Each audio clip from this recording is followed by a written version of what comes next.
साथियों, आप सभी को नमस्कार। हम इकोनॉमिक्स पढ़ रहे थे, इसी को कंटिन्यू करेंगे। बैंकिंग सिस्टम के कुछ इंपॉर्टेंट सेगमेंट रह गए थे, उसी को कंप्लीट करेंगे आज की इस क्लास में। आज की क्लास में हम लोग क्या पढ़ेंगे, एक बार संक्षेप में बता देते हैं। आज हम सबसे पहले देखेंगे गैर बैंकिंग वित्तीय कंपनियां यानी नॉन बैंकिंग फाइनेंशियल कंपनियां क्या होती हैं, एनबीएफसी जिसे कहते हैं। इसके बारे में डिटेल में देखेंगे, यहाँ से प्रश्न आपके एग्जाम में पूछा जाता है। नेक्स्ट हम लोग प्राथमिकता वाले क्षेत्र के ऋण देखेंगे। प्रायोरिटी सेक्टर लीडिंग जो होता है, यहाँ से काफ़ी प्रश्न आपके एग्जाम में लगातार पूछे जाते हैं। जिस तरीके से अब बदलते एग्जाम पैटर्न को हम लोग फॉलो कर रहे हैं, उस संदर्भ में आज की क्लास काफ़ी इंपॉर्टेंट हो जाती है। नेक्स्ट हम लोग पढ़ेंगे आज की क्लास में गैर लाभकारी एवं दाब पर संपत्तियां यानी non performance and stressed asset जो एनपीए होते हैं, उनके बारे में हम लोग डिटेल में देखेंगे।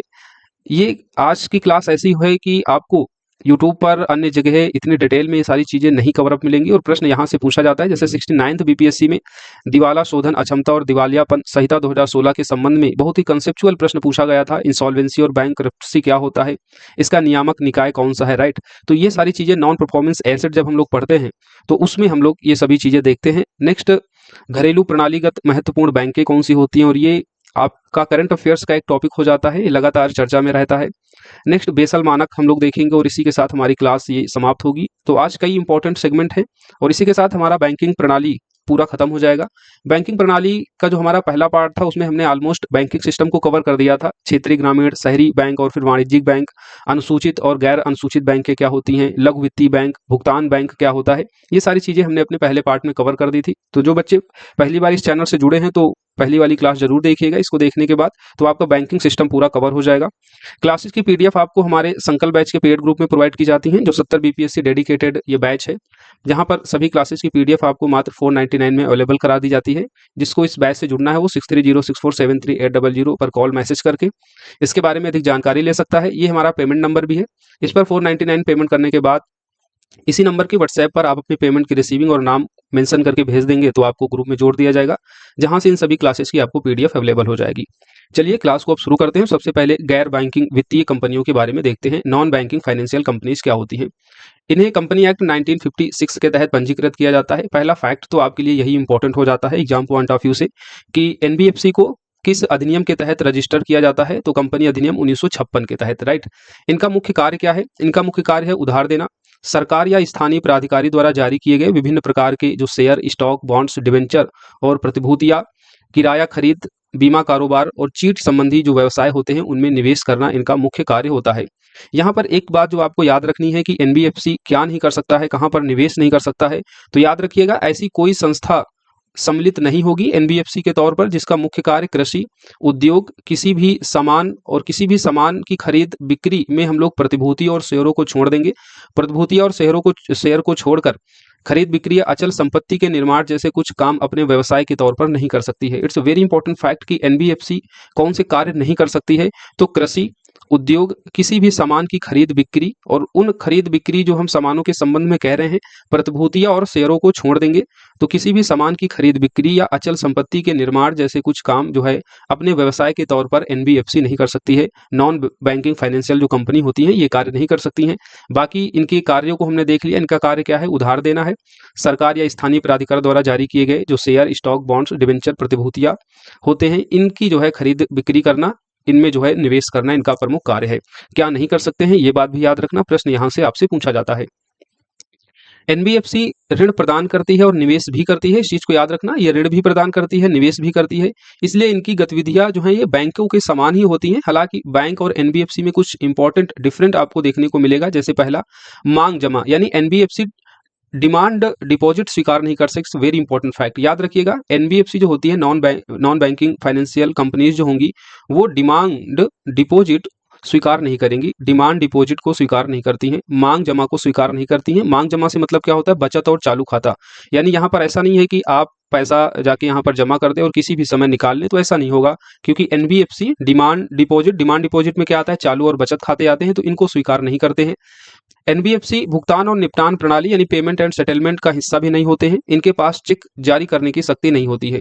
तो एक बैंक के तौर पर हम देखते हैं कि वो डिमांड डिपॉजिट स्वीकार कर सकते हैं, भुगतान निपटान प्रणाली का हिस्सा होते हैं और वो चेक भी जारी कर सकते हैं। लेकिन जो एनबीएफसी होंगी वो ना तो डिमांड डिपॉजिट को स्वीकार करेंगी, ना ही वो भुगतान और निपटान प्रणाली का हिस्सा होती है, और इनके पास चेक जारी करने की शक्ति भी नहीं होती है।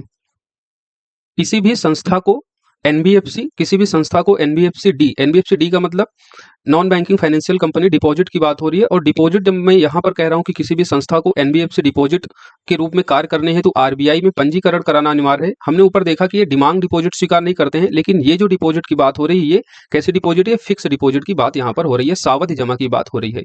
तो सावधि जमा के रूप में एनबीएफसी अगर कार्य करना चाहती है तो उसको सबसे पहले आरबीआई में रजिस्टर कराना होता है अनिवार्य रूप से।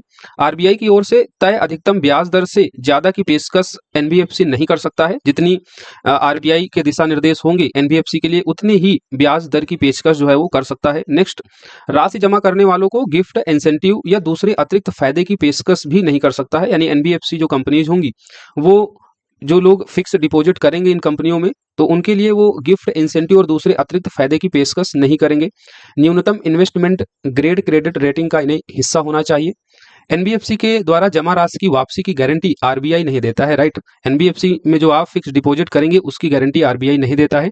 एनबीएफसी की दो मुख्य श्रेणियां होती हैं। एक तो वो एनबीएफसी होंगे जो जनता से जमा स्वीकार करते हैं, और जब मैं यहाँ पर जमा स्वीकार करने की बात कर रहा हूँ तो फिक्स डिपॉजिट हो रहा है, यहाँ पर मांग डिपॉजिट एनबीएफसी स्वीकार नहीं करता है। फिक्स डिपॉजिट के तौर पर एक श्रेणी होती है जो जमा स्वीकार करते हैं, दूसरे वे एनबीएफसी होते हैं जो जनता से जमा स्वीकार नहीं करते हैं।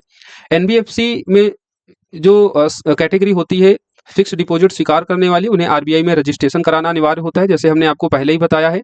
रजिस्ट्रेशन के लिए कंपनी होना, और कंपनी होना का मतलब क्या है? यहाँ पर कंपनी एक्ट 1956 के तहत इनको रजिस्टर होना होता है, और कम से कम 2 करोड़ नेट ओन फंड यानी शुद्ध स्वयं निधि होनी चाहिए अगर ये डिपॉजिट के रूप में एनबीएफसी कार्य करती है। तो अगर डिपॉजिट के रूप में, फिक्स डिपॉजिट के रूप में अगर ये वर्क करती है तो आरबीआई में रजिस्ट्रेशन होगा, कंपनी एक्ट 1956 के तहत ये शामिल होगी, और कम से कम 2 करोड़ रुपए का नेट ओन फंड इनके पास होना चाहिए, तभी वो एनबीएफसी डिपॉजिट के तौर पर काम कर सकती है। डिपॉजिट मतलब फिक्स डिपॉजिट है, क्योंकि डिमांड डिपॉजिट को एनबीएफसी स्वीकार नहीं करेगी। नीचे कुछ इंपॉर्टेंट फैक्ट दिए गए हैं एनबीएफसी के संबंध में, इनको देख लीजिए। एनबीएफसी को न्यूनतम 12 माह और अधिकतम 60 माह की अवधि के लिए सार्वजनिक जमा स्वीकार करने की अनुमति होती है। एक चीज तो हमने आपको बता ही दी कि डिमांड डिपॉजिट स्वीकार नहीं करते हैं। जो जमा स्वीकार करते हो कैसी होती है? फिक्स डिपॉजिट होती है। फिक्स डिपॉजिट का क्या मतलब होता है कि एक निश्चित समय अवधि के लिए राशि स्वीकार की जाती है, और समय अवधि जब पूरी हो जाती है तब जमाकर्ता को पैसे दिए जाते हैं। तो उस स्थिति में एनबीएफसी के लिए एक टाइम यहाँ पर फिक्स किया गया है कि एनबीएफसी न्यूनतम 12 माह और अधिकतम 60 माह की अवधि के लिए ही सार्वजनिक जमा राशि स्वीकार कर सकते हैं, राइट। तो ये बात आपको याद रखना है कि एनबीएफसी के द्वारा जो फिक्स डिपॉजिट स्वीकार किया जाएगा उसके लिए 12 महीने की कम अवधि नहीं होनी चाहिए और 60 माह से अधिक अवधि नहीं होनी चाहिए।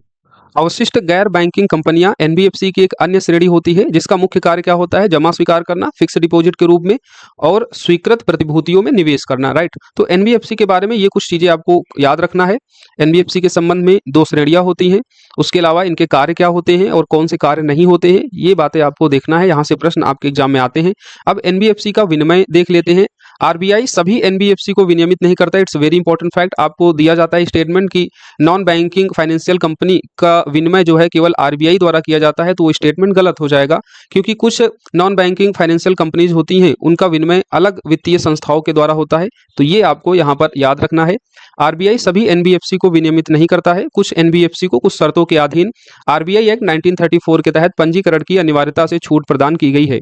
अर्थात कुछ एनबीएफसी के नियमन पर्यवेक्षण हेतु विशेष विनियामक हैं, जैसे merchant banking company, venture capital fund, stock breaking कंपनियां, म्यूचुअल फंड आदि के लिए जो पंजीकरण होगा, जो विनियामक होगा कौन होगा? सेबी होगा। पंजीकरण विनियामक भारतीय प्रतिभूति विनियामक बोर्ड सेबी। सेबी के बारे में हमने अपनी वित्तीय प्रणाली के क्लास में उसको डिटेल में देखा था। तो यहाँ आपको ये याद रखना है कि एनबीएफसी के जो कार्य merchant banking company, venture capital fund, stock breaking company, mutual fund आदि के लिए होंगे, उनका जो विनियामक होगा कौन होगा? सेबी होगा। नेक्स्ट, बीमा कंपनी से संबंधित जो एनबीएफसी होंगी उनका विनियामक कौन होगा? आईआरडीए होगा। आईआरडीए का क्या मतलब है? Insurance regulatory and development authority of India यानी भारतीय बीमा नियामक और विकास प्राधिकरण के द्वारा बीमा कंपनी से संबंधित एनबीएफसी को रेगुलेट किया जाता है, उनको विनियमित किया जाता है, उनका पंजीकृत किया जाता है। आवास वित्त बैंक के लिए जो विनियामक संस्था है एनबीएफसी के लिए वो है राष्ट्रीय आवास बैंक, नेशनल हाउसिंग बैंक। निधि कंपनी कंपनी एक्ट 1956 के तहत उपभोक्ता मामलों के मंत्रालय के द्वारा विनियमित की जाएंगी। और जो चिट फंड कंपनी होंगी जो एनबीएफसी से जुड़ी होंगी उनको चिट फंड अधिनियम 1982 के तहत राज्य सरकारों के द्वारा विनियमित किया जाएगा। तो ये आपको याद रखना है कि कुछ एनबीएफसी के जो नियमन और पर्यवेक्षण होंगे वो विशेष विनियामक होंगे अलग अलग एनबीएफसी के संदर्भ में जो वर्क होंगे उनके, जैसे बीमा कंपनी से जुड़ी हुई एनबीएफसी को भारतीय बीमा नियामक विकास प्राधिकरण के द्वारा पंजीकृत विनियमित किया जाएगा। आवास वित्त कंपनियों से जुड़ी हुई एनबीएफसी को राष्ट्रीय आवास बैंक के द्वारा विनियमित किया जाएगा। निधि कंपनियां जो होंगी वो कंपनी एक्ट 1956 के तहत उपभोक्ता मामलों के मंत्रालय के द्वारा, चिट फंड कंपनियों को राज्य सरकार के द्वारा, और जो mutual fund, stock, venture capital fund, merchant banking कंपनियों से जो जुड़ी एनबीएफसी होंगी उनका पंजीकरण, उनका जो विनिमय किया जाएगा वो सेबी के द्वारा किया जाएगा। इट्स वेरी इंपॉर्टेंट, ये फैक्ट थे कुछ आपके लिए, यहाँ से प्रश्न आपसे पूछा जाता है तो इन सभी को याद रखना। एनबीएफसी के बारे में बस आपको इतना ही देखना है, यहीं से प्रश्न आपको आपके एग्जाम में मिल जाएंगे, राइट। अब हम लोग देखेंगे प्राथमिकता वाले क्षेत्रों को ऋण, प्रायोरिटी सेक्टर लीडिंग, यानी यहाँ पर बैंकिंग के लिए एक कैटेगरी निर्धारित की गई है बैंकों के लिए कि आपको प्राथमिकता वाले क्षेत्रों में जो है इतना % पैसा देना होगा। तो सबसे पहले कुछ चीजें देख लेते हैं। जैसे भारतीय बैंकों को प्राथमिकता वाले क्षेत्रों को ऋण के अनिवार्य लक्ष्य को पूरा करना होता है। भारत में जो प्राथमिकता वाले क्षेत्र ऋण होते हैं उसमें कृषि, छोटे और मध्यम उद्यम आ जाते हैं, सड़क, जल परिवहन, खुदरा व्यापार, छोटे व्यवसाय, लघु आवास ऋण 10 लाख से ज्यादा नहीं होना चाहिए, लघु आवास ऋण, सॉफ्टवेयर उद्योग, स्वयं सहायता समूह, सेल्फ हेल्प ग्रुप, कृषि प्रसंस्करण उद्योग, छोटे और सीमांत किसान जो शिल्पकार होते हैं, जो कुटीर उद्योग होते हैं, विपदाग्रस्त शहरी गरीब आदमी यानी संकटग्रस्त जो शहरी गरीब होते हैं उनको भी प्राथमिकता वाले क्षेत्रों को के ऋण के अंतर्गत शामिल किया जाता है। कर्ज में डूबे संस्थानिक कर्जदारों के अलावा अनुसूचित जाति, अनुसूचित जनजाति और अन्य समाज के कमजोर वर्ग जैसे विकलांग और व्यक्तिगत महिला लाभार्थी। व्यक्तिगत महिला लाभार्थी प्रति उधारकर्ता 1 लाख रुपए तक ऋण ले सकती हैं प्राथमिकता प्राप्त क्षेत्रकों के ऋण के अंतर्गत। सरकार द्वारा प्रायोजित कुछ योजनाएं जैसे राष्ट्रीय आजीविका मिशन, राष्ट्रीय शहरी आजीविका मिशन और मैनुअल स्कैवेंजर्स। मैनुअल स्कैवेंजर्स कौन होते हैं? जो हाथ से मैला उठाते हैं। तो इसके तहत जो लाभार्थी होते हैं, शिक्षा, शैक्षणिक उद्देश्यों के लिए व्यक्तियों को दिए गए ऋण जिसमें व्यावसायिक पाठ्यक्रम भी शामिल होता है। 20 लाख रुपए से अधिक नहीं होना चाहिए ये शिक्षा ऋण। 20 लाख रुपए से नीचे का जो ऋण होगा वही प्राथमिकता प्राप्त क्षेत्रकों के ऋण के अंतर्गत शामिल होगा। अल्पसंख्यक समुदाय, मध्यम उद्यम, स्वच्छता और नवीकरणीय ऊर्जा ये सभी प्राथमिकता प्राप्त क्षेत्रकों के ऋण के अंतर्गत शामिल होते हैं। हमने इसको इसलिए डिटेल में बताया है क्योंकि आपसे प्रश्न में पूछा जाता है कि निम्नलिखित में कौन सा ऋण प्राथमिकता वाले क्षेत्रकों के ऋण के अंतर्गत शामिल नहीं है। तो जब आप इतनी डिटेलिंग एक बार पढ़ लेंगे तो फिर आपसे जो है कोई भी ऑप्शन छूटेगा नहीं। हालांकि इसको आप मोटे तौर पर हमने यहाँ पर कंसाइज वे में लिख दिया है। जो प्राथमिकता प्राप्त क्षेत्रकों के ऋण के अंतर्गत आएगा उसमें कृषि आएगा, एमएसएमई सेक्टर आएगा, निर्यात ऋण आएगा, एजुकेशन आएगा, आवास आएगा। और इनकी हमने कैटेगरी भी देख ली है। आवास के लिए ऋण कितने से ज़्यादा नहीं होना चाहिए? 10 लाख से ज़्यादा। और शिक्षा में 20 लाख से ज़्यादा लोन नहीं होना चाहिए। नवीकरणीय ऊर्जा, खाद्य प्रसंस्करण क्षेत्र, सामाजिक अवसंरचना जिसमें सभी कमजोर वर्ग आ जाते हैं, SC ST, विकलांग, महिलाएं, ये सब कमजोर वर्ग सामाजिक अवसंरचना के अंतर्गत आ जाएंगे। तो ये सभी प्राथमिकता प्राप्त वाले क्षेत्रकों के ऋण के अंतर्गत आता है। अब प्राथमिकता प्राप्त वाले जो क्षेत्रक हैं इनके लिए अलग अलग कैटेगरी हैं कि किन बैंकों को कितना प्रतिशत अपना इन प्राथमिकता प्राप्त क्षेत्रकों के ऋण में देना अनिवार्य होगा। जैसे घरेलू वाणिज्यिक बैंक जो होती हैं, RRB और लघु वित्तीय बैंक को छोड़ दिया जाएगा। यहाँ पर जो भी घरेलू वाणिज्यिक बैंक होती हैं, कॉमर्शियल बैंक जो होती हैं, उसमें आप क्षेत्रीय ग्रामीण बैंक और लघु वित्तीय बैंक यानी स्मॉल फाइनेंस बैंक को छोड़ देंगे। और 20 या उससे अधिक शाखाओं वाले जो विदेशी बैंक होंगे, तो यानी सभी घरेलू वाणिज्यिक बैंक जिसमें RRB और FC को छोड़ देंगे। और 20 या उससे अधिक शाखाओं वाले जो विदेशी बैंक होंगे उनके लिए जो कुल प्राथमिकता क्षेत्र के लिए ऋण निर्धारित किया गया है वो 40% निर्धारित किया गया है समायोजित निवल बैंक ऋण का। यानी इन बैंकों के पास घरेलू वाणिज्यिक बैंक और 20 या उससे अधिक शाखाओं वाले विदेशी बैंक क्या करेंगे? अपने समायोजित निवल बैंक ऋण यानी एडजस्टेड नेट बैंक क्रेडिट का 40% ऋण अब प्राथमिकता प्राप्त क्षेत्रकों के लिए ऋण अनिवार्य रूप से देंगे। वहीं जो 20 से कम शाखाओं वाले विदेशी बैंक होंगे वो अपने कुल समायोजित निवल बैंक ऋण का 40% ये भी देंगे, जिसमें 32% तक निर्यात को ऋण देंगे और नेक्स्ट 8% किसी अन्य प्राथमिकता क्षेत्रक को ऋण प्रोवाइड कराएंगे। क्षेत्रीय ग्रामीण बैंक प्राथमिकता प्राप्त क्षेत्रकों के लिए अपने कुल समायोजित निवल बैंक ऋण का 75% प्रोवाइड कराएंगे और उतना ही ये लघु वित्तीय बैंक 75% अपने समायोजित निवल बैंक ऋण का प्रोवाइड कराते हैं और ये अनिवार्य रूप से प्रोवाइड कराना होता है प्राथमिकता प्राप्त क्षेत्रकों के लिए। अब प्राथमिकता प्राप्त क्षेत्रकों में एक कृषि इंपॉर्टेंट सेगमेंट हो जाता है, आपसे पूछा जाता है तो घरेलू वाणिज्यिक बैंक के और 20 या उससे अधिक शाखाओं वाले जो विदेशी बैंक होंगे अपने 40% में से 18% जो ऋण है वो एग्रीकल्चर सेक्टर में प्रोवाइड कराएंगे। 20 से कम शाखाओं के लिए कृषि, अति लघु उद्योग, कमजोर वर्गों को अग्रिम सहायता के संदर्भ में कोई परसेंटेज यहाँ निर्धारित नहीं किया गया है। इनके लिए जो अनिवार्यता निर्धारित है वो 32% तक निर्यातकों को ऋण देंगे, बाकी 8% वो किसी भी अन्य प्राथमिकता क्षेत्र को ऋण प्रोवाइड कर सकते हैं। वहीं क्षेत्रीय ग्रामीण बैंक जो 75% उनका पीएसएल है उसमें से एग्रीकल्चर को 18% प्रोवाइड कराएंगे और लघु वित्तीय बैंक अपने पीएसएल का 75% जो निर्धारित है उसका 18% ये भी कृषि सेक्टर में प्रोवाइड कराएंगे अपना पीएसएल, राइट। तो ये बात आपको याद रखनी है। नेक्स्ट हमने अति लघु उद्योग और कमजोर वर्गों के संबंध में लिख दिया है, तो आप लोग यहाँ से पढ़ सकते हैं। इसमें जो सबसे इंपॉर्टेंट है, एक तो कैटेगरी में कुल प्राथमिकता क्षेत्र को देखना है, उसमें एग्रीकल्चर सेक्टर को आपको जरूर देखना है। यहाँ से प्रश्न आपके एग्जाम में पूछा जाता है। पीएसएल के संबंध में एक चीज आप और याद रख लीजिए कि जो प्राथमिकता प्राप्त क्षेत्रक होता है ऋण के संबंध में जो बैंकों को अनिवार्य रूप से प्रोवाइड कराना होता है, अलग अलग कैटेगरी में हमने यहाँ पर देखा। तो अगर कोई बैंक पीएसएल देने के लक्ष्य से पीछे रह जाती है तो उस बैंक को नाबार्ड के द्वारा स्थापित ग्रामीण अवसंरचना विकास निधि में या फिर नाबार्ड एनएसबी बैंक हो गया, नेशनल हाउसिंग बैंक हो गया, सिडबी हो गया, मुद्रा हो गया आदि से संबंधित अन्य निधियों में, जैसा कि आरबीआई के द्वारा समय समय पर तय किया जाएगा, जमा करना होगा। तो ये तो अनिवार्य रूप से किसी बैंक को ये प्राथमिकता प्राप्त क्षेत्र के ऋण से संबंधित जो उनका एएनबीसी है यानी एडजस्टेड नेट बैंक क्रेडिट है उसका हिस्सा तो उनको जारी करना पड़ता है। अगर उस लक्ष्य को नहीं पूरा कर पाते हैं तो फिर ये अन्य जो प्राधिकरण है नाबार्ड, एनएसबी, सिडबी और मुद्रा, इनमें उन बैंकों को पैसा उतना जमा करना पड़ता है आरबीआई के दिशा निर्देशों के तहत, राइट। हाल ही में जारी आरबीआई के नए दिशा निर्देशों के तहत शहरी सहकारी बैंक जो होते हैं, अर्बन कोऑपरेटिव बैंक होते हैं, उनको भी वित्त वर्ष 2024-25 में अपने पीएसएल को 65% आवंटित करना होगा, लेकिन वित्त वर्ष 2025-26 से बढ़ाकर इसको 75% करना होगा, जैसे आरआरबी, क्षेत्रीय ग्रामीण बैंक और लघु वित्तीय बैंक करते हैं प्राथमिकता प्राप्त क्षेत्रक में अपने एडजस्टेड नेट बैंक क्रेडिट का समायोजित निवल बैंक ऋण का 75% वो पीएसएल में प्रोवाइड करते हैं। और उसी तरीके से 2025-26 से अर्बन कोऑपरेटिव बैंक को भी अपने एडजस्टेड नेट बैंक क्रेडिट का 75% प्रोवाइड करना होगा, राइट। तो ये बात आपको याद रखना है, महत्वपूर्ण है। भारत में कृषि और संबंध गतिविधियों के लिए अगर आपसे पूछा जाए कि कौन सी बैंक सबसे ज्यादा ऋण प्रोवाइड करती है तो कौन सी होगी? वाणिज्यिक बैंक होगी, क्योंकि वाणिज्यिक बैंक का एक बड़ा दायरा है। हमने पूरा आपको ग्राफ बताया था, इसमें सार्वजनिक क्षेत्र की बैंकें, निजी बैंकें, ये सभी बैंकें इसी में आ जाती हैं, विदेशी बैंक भी इसी के अंतर्गत आती हैं। तो अगर आपसे कभी प्रश्न पूछ लिया जाए कि भारत में कृषि और संबंध गतिविधियों के लिए ऋण वितरण में सर्वाधिक योगदान किसका होता है, तो आप क्या बताएंगे? वाणिज्यिक बैंकों का। ये तो हो गई बातें प्राथमिकता वाले क्षेत्र को ऋण देने के संबंध में। प्राथमिकता क्षेत्रक ऋण में कौन कौन से क्षेत्र आएंगे इसको आप लोगों को याद रखना है। एग्रीकल्चर, एमएसएमई सेक्टर, निर्यात ऋण, एजुकेशन, आवास, नवीकरणीय ऊर्जा, खाद्य प्रसंस्करण, सामाजिक अवसंरचना, ये सभी पीएसएल के अंतर्गत आता है। फिर अलग अलग बैंकों के संबंध में कैटेगरी है कि कितना पीएसएल कौन सी बैंक अनिवार्य रूप से प्रोवाइड करेगी, ये बात आपको याद रखना है। पूरा चार्ट आप लोग देख लीजिए। अब हम लोग देखते हैं सूक्ष्म वित्तीय संस्था के बारे में, माइक्रो फाइनेंस इंस्टीट्यूशन क्या होते हैं, और ये भी आपके लिए इंपॉर्टेंट सेगमेंट है।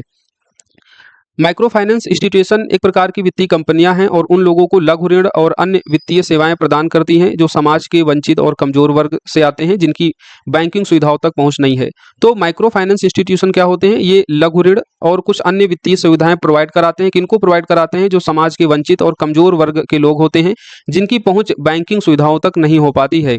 आरबीआई के अनुसार 3 लाख रुपए तक की वार्षिक आय वाले परिवारों को दिए जाने वाले जमानत मुक्त ऋण को सूक्ष्म ऋण के अंतर्गत शामिल किया जाता है, राइट। माइक्रो फाइनेंस इंस्टीट्यूशन के अंतर्गत जो सेवाएं दी जाती हैं, इस बात को आप लोग याद रखिएगा। ये प्रश्न यूपीएससी ने एक बार पूछ लिया है, तो आपके एग्जाम में भी ये प्रश्न आने की प्रबल संभावना होगी। तो माइक्रो फाइनेंस इंस्टीट्यूशन के द्वारा कौन सी सेवाएं दी जाती हैं? माइक्रो क्रेडिट यानी सूक्ष्म ऋण दिया जाता है, बचत सुविधाएं प्रोवाइड की जाएंगी, बीमा सुविधाएं, फंड ट्रांसफर सुविधाएं यानी धन प्रेषण और निधियों का अंतरण माइक्रो फाइनेंस इंस्टीट्यूशन के द्वारा ये सर्विसेज दी जाती हैं। तो याद रखिएगा, सूक्ष्म वित्तीय संस्थाओं के द्वारा माइक्रो क्रेडिट यानी सूक्ष्म ऋण, बचत, बीमा और फंड ट्रांसफर की सुविधाएं प्रोवाइड की जाती हैं। माइक्रो फाइनेंस इंस्टीट्यूशन के संचालनकर्ता कौन होते हैं? तो भुगतान बैंकों को आप छोड़ देंगे, क्योंकि भुगतान बैंकों के बारे में हमने क्या देखा था कि भुगतान बैंक ऋण प्रोवाइड नहीं कराते हैं। भुगतान बैंक ऋण प्रोवाइड नहीं कराते हैं, और हम देख रहे हैं कि माइक्रो फाइनेंस कंपनियां सूक्ष्म ऋण प्रोवाइड कराती हैं। तो ऐसे में आपको भुगतान बैंकों को छोड़ देना होगा संचालनकर्ता में। भुगतान बैंकों को छोड़कर सभी वाणिज्यिक बैंक के, जिसमें लघु वित्तीय बैंक, स्थानीय क्षेत्रक के जो बैंक आते हैं, क्षेत्रीय ग्रामीण बैंक, ये सभी इनके संचालनकर्ता होते हैं। साथ ही सभी प्राथमिक सहकारी जो बैंक होते हैं, कोऑपरेटिव बैंक्स होते हैं, राज्य सहकारी बैंक और जिला, जिसे हम केंद्रीय सहकारी बैंक भी कहते हैं, ये भी माइक्रो फाइनेंस इंस्टीट्यूशन के संचालनकर्ता होते हैं। सभी गैर बैंकिंग वित्तीय कंपनियां, माइक्रो फाइनेंस संस्थान और आवास वित्त कंपनियां सहित ये भी संचालनकर्ता में शामिल होते हैं। कुछ एनजीओ होते हैं जो सोसाइटी या फिर ट्रस्ट के रूप में पंजीकृत होते हैं, और सहकारी समितियां। तो ये सभी संचालनकर्ता हैं माइक्रो फाइनेंस इंस्टीट्यूशन के। बस आपको यहाँ पर एक बात याद रखनी है कि भुगतान बैंक जो है माइक्रो फाइनेंस इंस्टीट्यूशन के संचालनकर्ता नहीं होते हैं।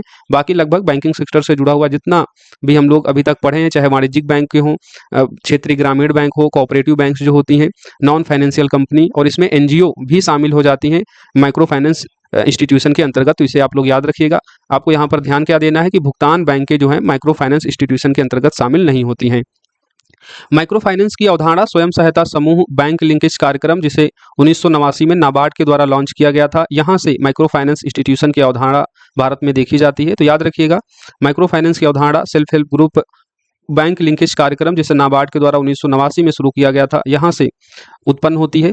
एक बात आपको याद रखना है, माइक्रो फाइनेंस से ही जुड़ा हुआ है जो क्षेत्रीय ग्रामीण बैंक भारत में इस्टेब्लिश होती हैं, बेसिकली इनका जो आधार है वो है बांग्लादेश का ग्रामीण मॉडल बैंक, जिसे मोहम्मद यूनुस के द्वारा शुरू किया गया था 1970 के दशक में। और जब मोहम्मद यूनुस ने ग्रामीण मॉडल बैंक शुरू किया तो इसको कहा गया गरीबों का बैंकर, यानी यहाँ पर कई सारे लोग मिलकर एक बैंक बनाया, और जिसको ज़रूरत होती थी उसको वहाँ पर पैसा मिल जाता था, जैसा कि हम लोग इस टाइम सेल्फ हेल्प ग्रुप के अंतर्गत देखते हैं, राइट। तो ग्रामीण मॉडल बैंक 1970 के दशक में बांग्लादेशी नोबेल शांति पुरस्कार, मोहम्मद यूनुस को पुरस्कार मिला था 2006 में, शांति का नोबेल पुरस्कार इसी के संबंध में इनके द्वारा शुरू किया गया था, और जिसे गरीबों का बैंकर भी कहा गया था।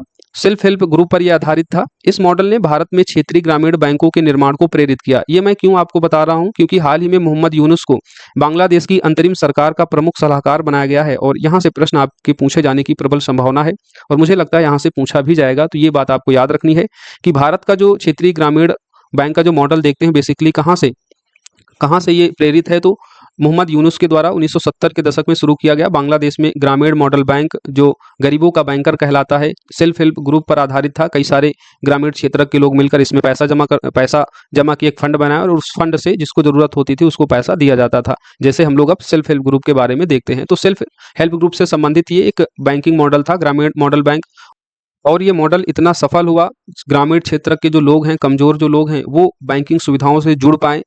इसके कारण ही इन्हें 2006 में नोबेल शांति पुरस्कार दिया गया था। इस बात को याद रखना, ये आपसे पूछा जा सकता है।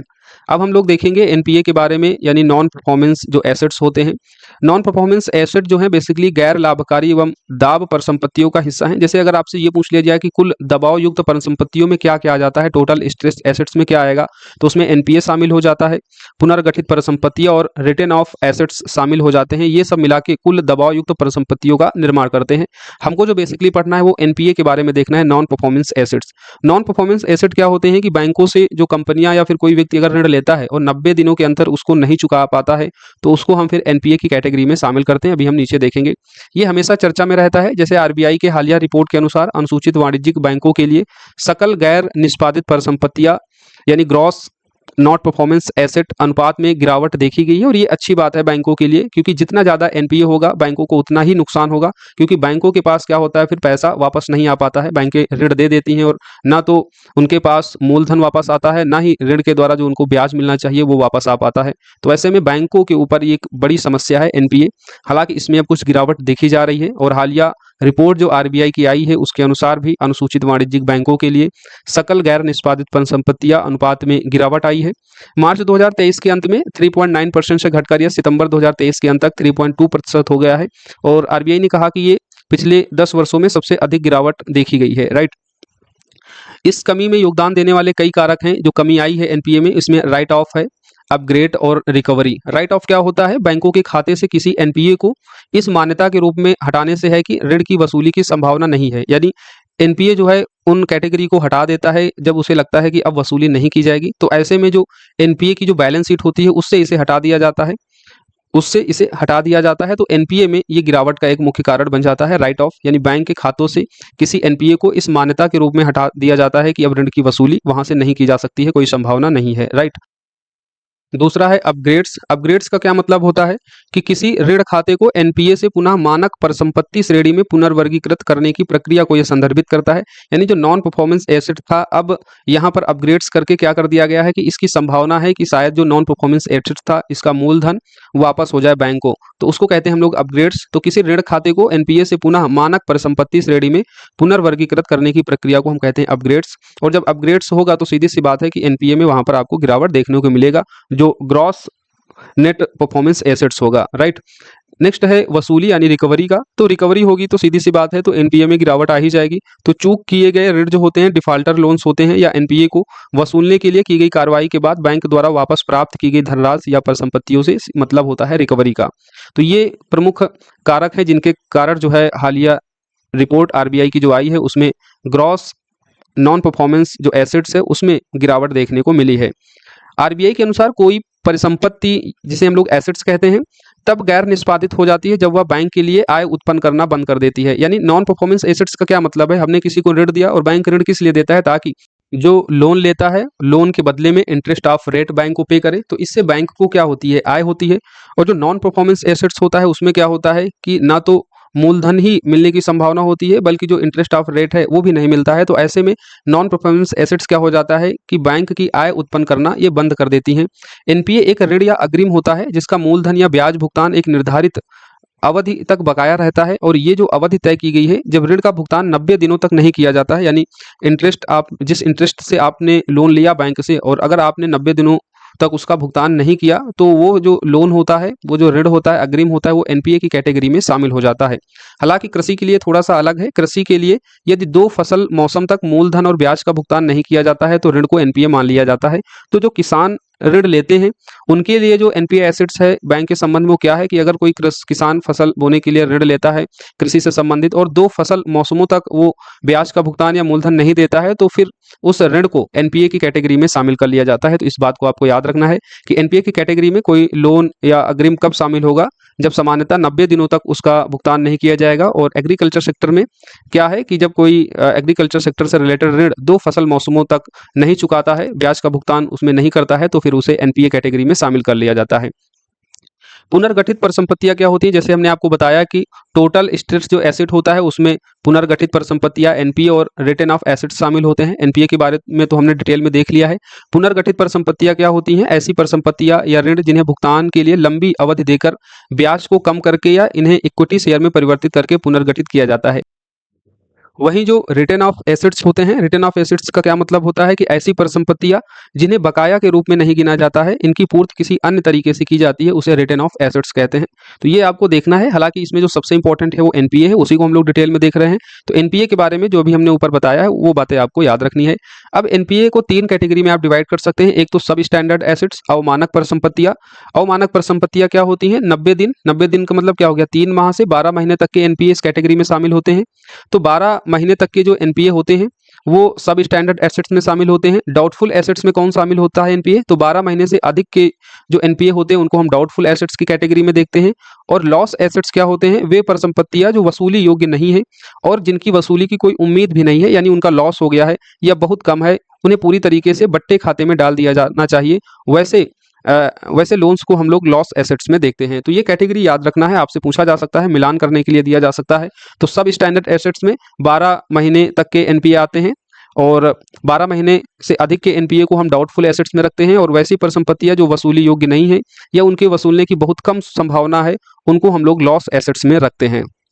एनपीए में अगर वृद्धि होती है तो उसके पीछे कई जिम्मेदार कारक होते हैं, जैसे वैश्विक घरेलू स्तर पर आर्थिक अस्थिरता आ जाती है और कंपनियों की जो ऋण भुगतान क्षमता है वो कम हो जाती है। कारण क्या होता है? आर्थिक अस्थिरता की वजह से कंपनियों को प्रॉफिट नहीं होता है। जब प्रॉफिट नहीं होगा तो वो जो ऋण लिए रहती हैं फिर उसको समय पर वो भुगतान नहीं कर पाती हैं और इससे एनपीए में क्या होती है? वृद्धि होती है। दूसरी चीज़ क्या होती है, मान लीजिए कोई विदेशी कंपनी आती है और इन्वेस्ट करती है भारत के किसी प्रोजेक्ट में, लेकिन अगर उस प्रोजेक्ट के अनुमोदन में विलंब हो जाता है तो क्या होती है, जो लागत होती है उस प्रोजेक्ट की वो बढ़ जाती है। इससे कंपनी की ऋण भुगतान क्षमता क्षीण होती है, ऋण भुगतान क्षमता कमजोर होगी। जितना समय लगेगा किसी प्रोजेक्ट में, सीधी सी बात है, वो उसकी लागत को क्या करती है, बढ़ा देती है। जब लागत बढ़ेगी तो जो भुगतान क्षमता होगी कंपनी की वो क्या हो जाएगी, कम हो जाएगी, कमजोर होगी। और इससे क्या होगा, वो कंपनी जो ऋण लिए रहेगी, वो कंपनी जो ऋण लिए रहेगी तो ऋण चुकाने में उसको देरी होगी या फिर ऋण वो नहीं चुकाएगी। ऐसे में एनपीए में वृद्धि देखने को मिलेगी।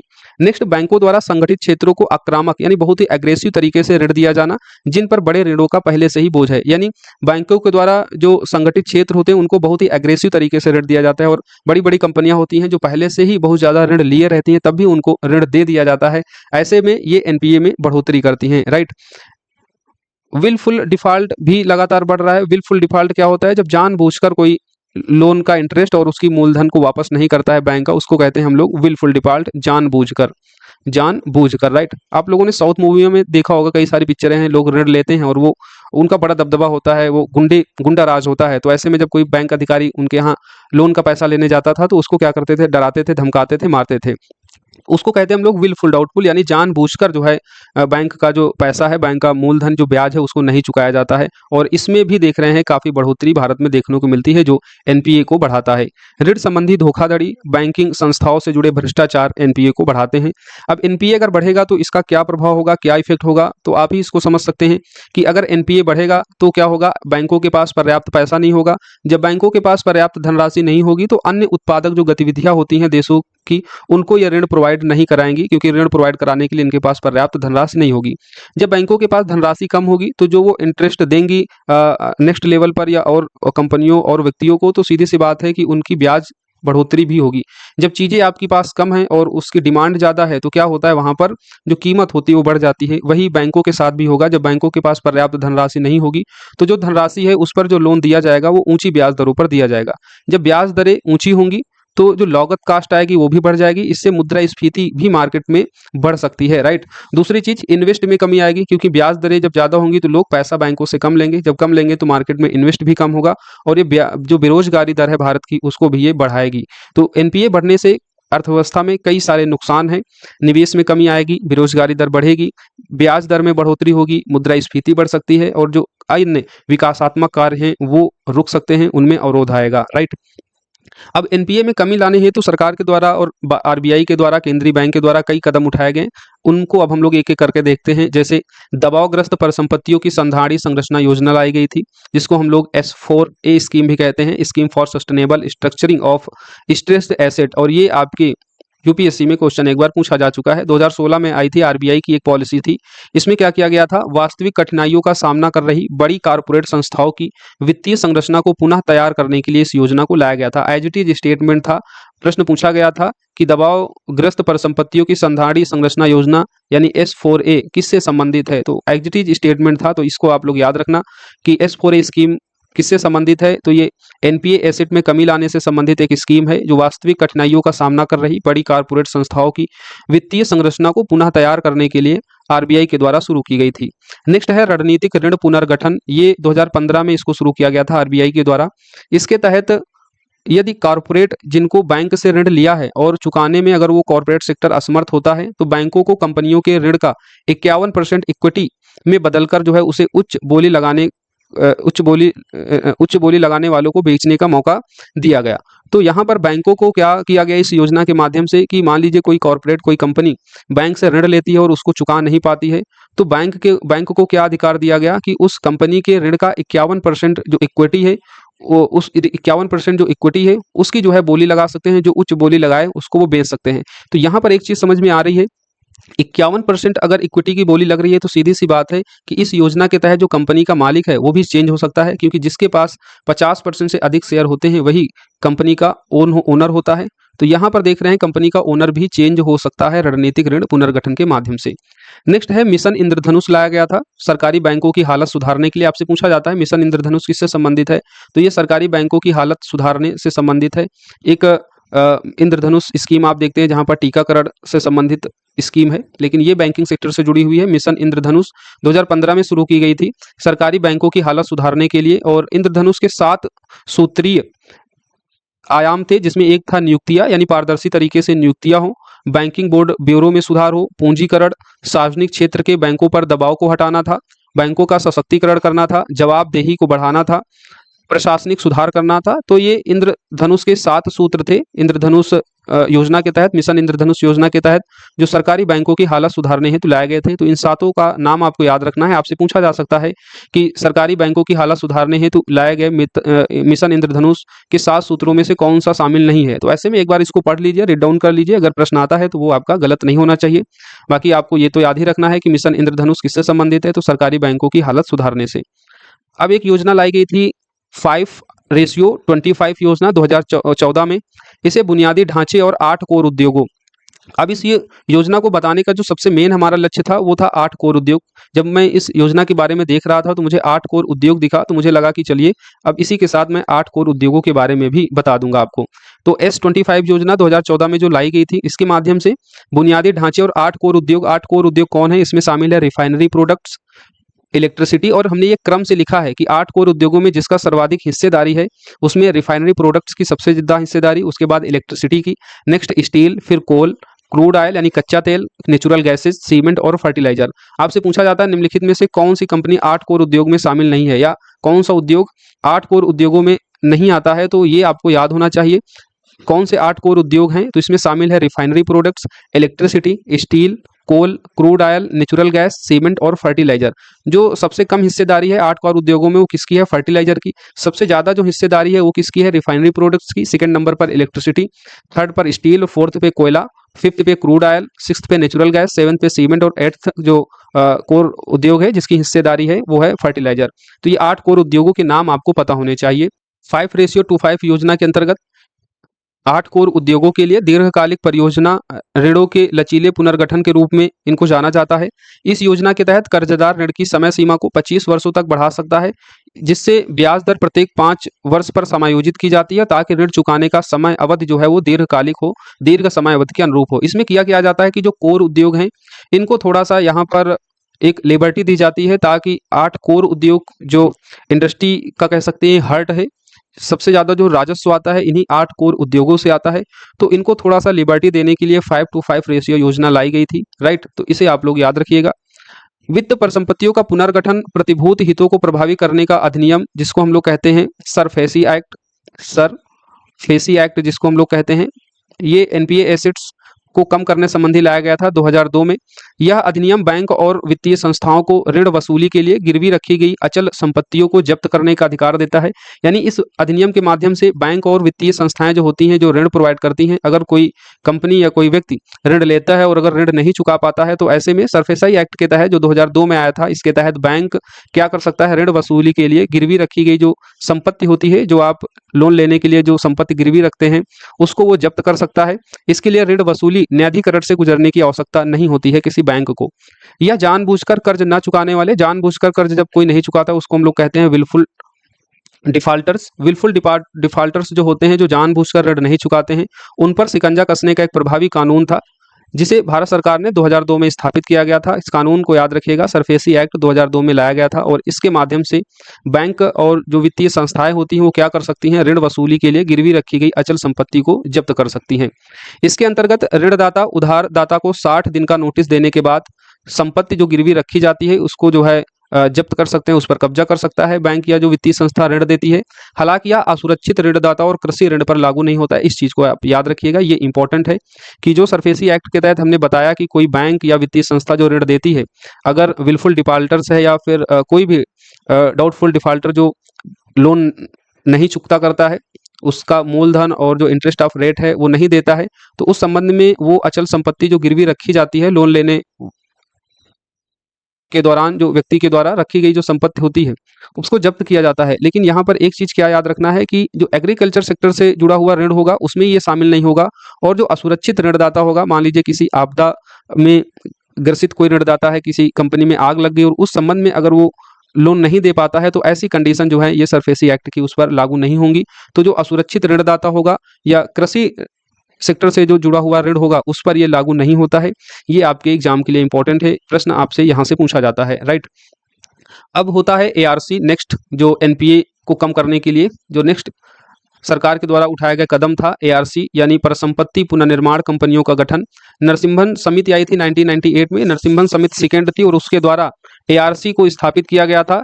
इन्हें सरफेसाई एक्ट 2002 के तहत शुरू किया गया था। यह एक विशेष वित्तीय संस्था है जो बैंक और वित्तीय संस्थानों से एनपीए खरीदता है ताकि वो अपनी बैलेंस शीट को साफ कर सकें, राइट।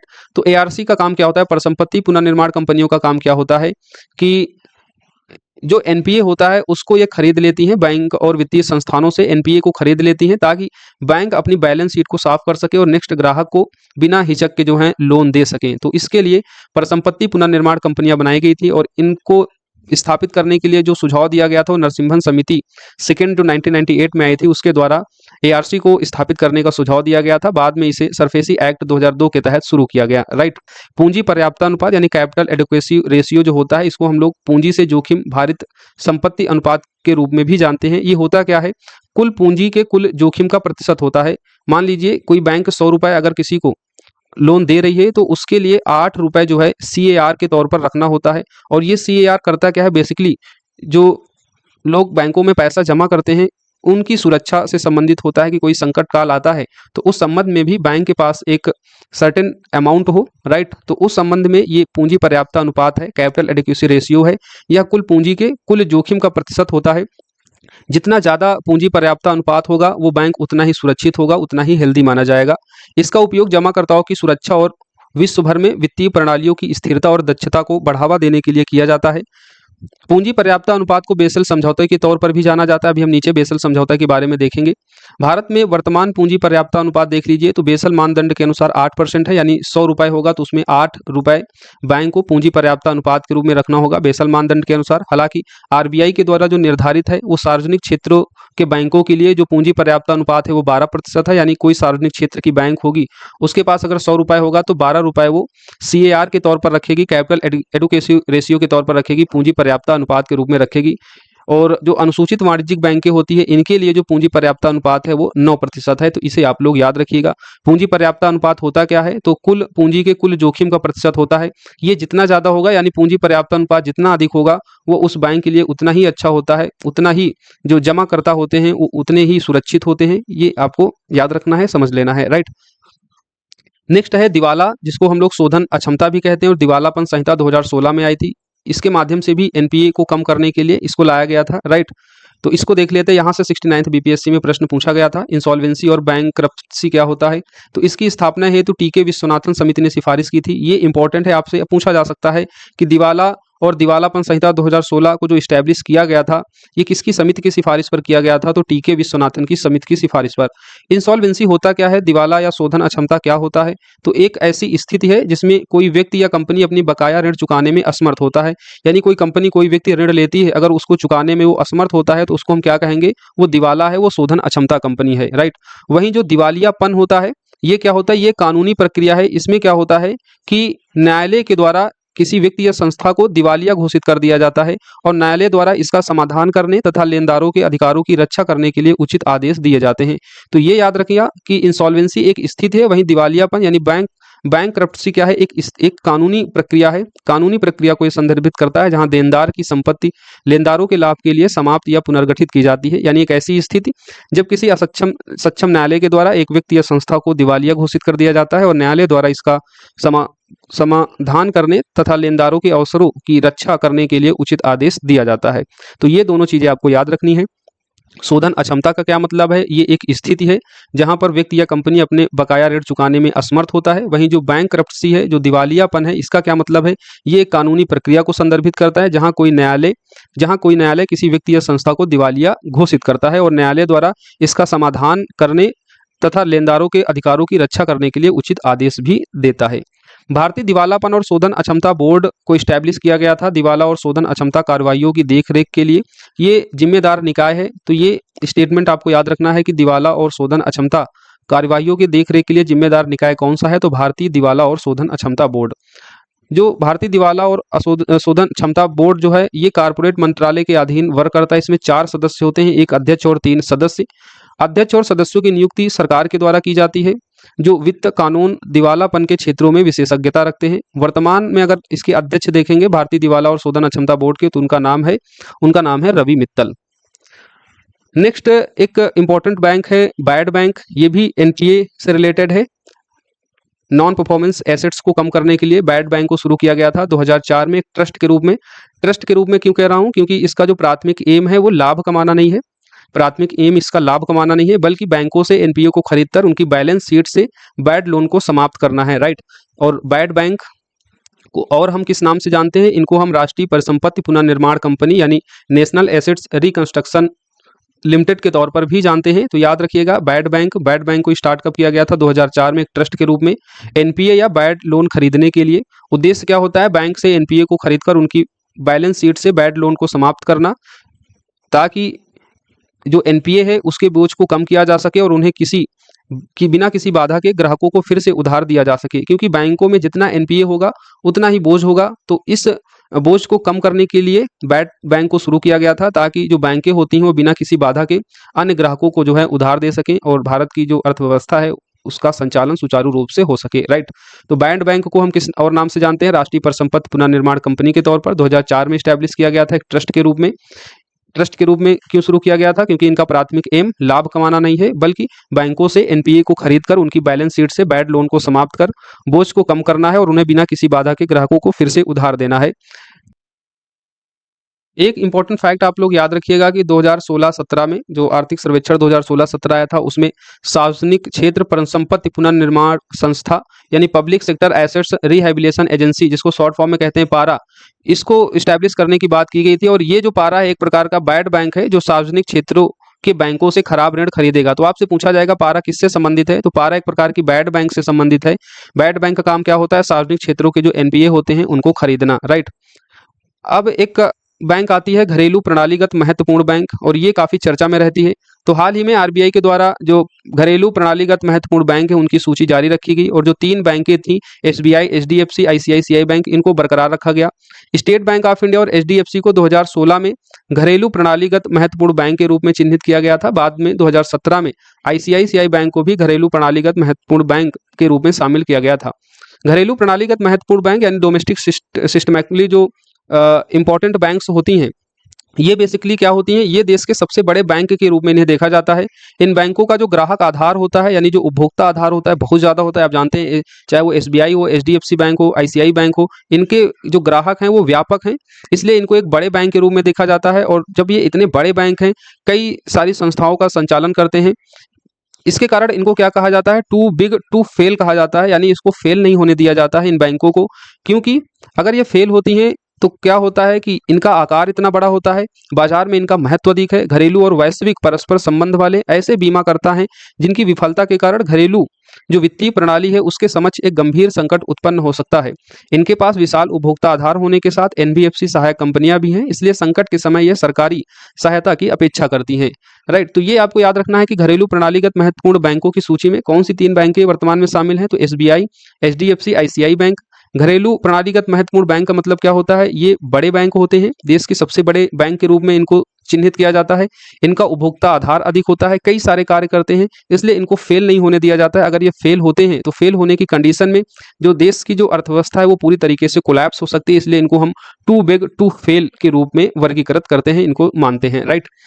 तो इतनी बात आपको याद रखनी है घरेलू प्रणालीगत महत्वपूर्ण बैंक के संबंध में। अब हम लोग बेसल मानक देख लेते हैं। बेसल मानक बेसिकली है क्या, तो बैंकिंग व वित्तीय संस्थाओं को अंतर्राष्ट्रीय स्वरूप देने के संबंध में एक मानक निर्धारित किए गए थे 1974 में। यानी बैंकों को जो है या फिर जो अन्य फाइनेंशियल इंस्टीट्यूशन होते हैं उनको एक अंतर्राष्ट्रीय स्वरूप दिया जा सके, एक सिस्टमैटिक ढंग से बैंकों का संचालन हो, उस संबंध में बेसल समझौता हुआ था। बेसल ये स्विट्जरलैंड में है, स्विट्जरलैंड का एक शहर है जहां पर बेसल समझौता हुआ था, और वहीं पर बेसल मानक निर्धारित किए गए थे 1974 में।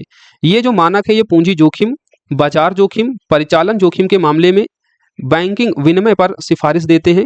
अब बेसल मानक जो हैं ये 3 मानक हैं जिसे हम देख सकते हैं। बेसल मानक जो पहला आया था 1988 में, इसमें जो दिशा निर्देश थे बेसिकली वो ऋण जोखिम पर आधारित है। ऋण जोखिम अभी हमने बताया पूंजी पर्याप्तता अनुपात एक तरीके का ऋण जोखिम अनुपात है, और इस दिशा निर्देश में क्या कहा गया था कि बैंकों को एक ऋण जोखिम यानी ऋण जोखिम से निपटने के लिए एक रेशियो जो है कुल जमा पूंजी का रखना चाहिए।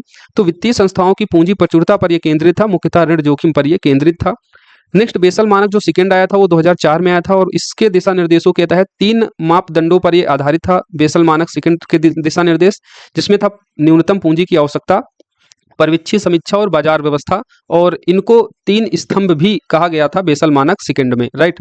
बेसल मानक जो थर्ड आया था वो 2010 में आया था, और इन मानकों के दिशा निर्देशों के उद्देश्य क्या थे? जो 4 महत्वपूर्ण बैंकिंग मापदंड होते हैं, जैसे कैपिटल हो गया, लेवरेज हो गया, फंडिंग हो गया और लिक्विडिटी हो गया, तो इन 4 मापदंडों पर ध्यान केंद्रित करके अधिक लचीली बैंकिंग प्रणाली को बढ़ावा देना था।